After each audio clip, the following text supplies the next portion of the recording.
ដែលបានជួបនឹងនួនល្អងនៅបាត់ដងបងមាត់ស្ទឹងសង្ការយើងទាំងពីរនាក់សេចក្ដីស្បត់ស្បា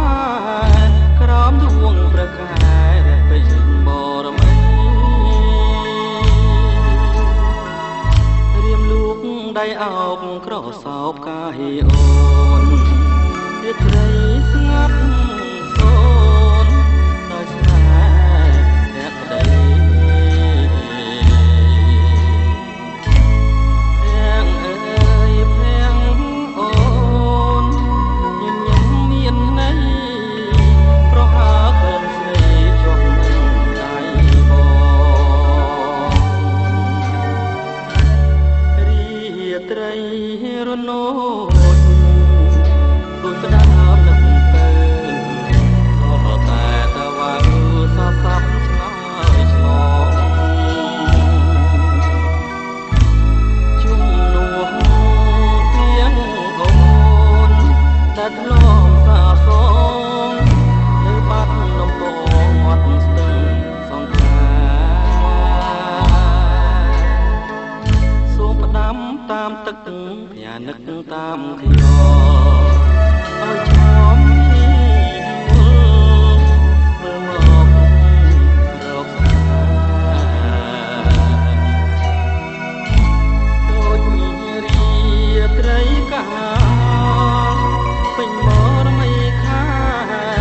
នេះស្ទឹងសង្ការក្រុងបាត់ដំបង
ត្រី